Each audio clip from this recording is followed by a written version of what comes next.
Welcome to Science Hub. Today, we're diving into a splash of color at one of America's most iconic landmarks. The Lincoln Memorial reflecting pool has turned an unexpected shade of green, drawing attention and raising questions about the science behind this transformation. As preparations ramp up for the 250th anniversary of the United States, keeping the pool pristine has become a challenge, especially with algae making an appearance on the water's surface. Algae are tiny organisms that thrive in aquatic environments, particularly when conditions are just right. They flourish with light, warmth, and nutrients like phosphates and nitrogen. In the case of the Lincoln reflecting pool, these favorable conditions have led to a burst of algae growth. One possible reason for the high phosphate levels is the use of natural water from the tidal basin to fill the pool, potentially bringing in organic and mineral pollutants that act as a feast for the algae. There were speculations about whether the blue paint on the pool's base contributed to warming the water and spurring algae growth.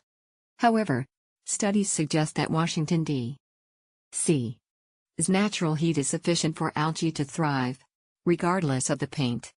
Interestingly, the pool faced a similar algae bloom back in 2012, even without the blue paint, indicating that nutrients are the primary catalyst for algae proliferation. To tackle the algae spread, hydrogen peroxide was employed, but the results were less than stellar.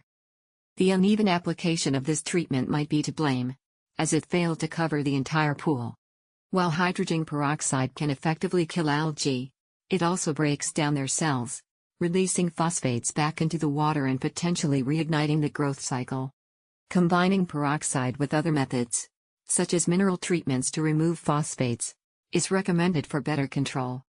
Images suggest that the algae in the pool might be cyanobacteria, a type of bacteria capable of producing harmful cyanotoxins if ingested. Thus, managing algae growth is not just about aesthetics, it's crucial for public health too. The greening of the Lincoln reflecting pool is a vivid example of how environmental and human factors interact to create unexpected natural phenomena. Despite efforts to enhance the pool's appearance, nature sometimes has its own plans. Addressing such occurrences requires a deep understanding of the involved elements and the precise application of modern techniques to ensure beauty and safety go hand in hand. Thanks for watching. Don't forget to subscribe for more scientific insights.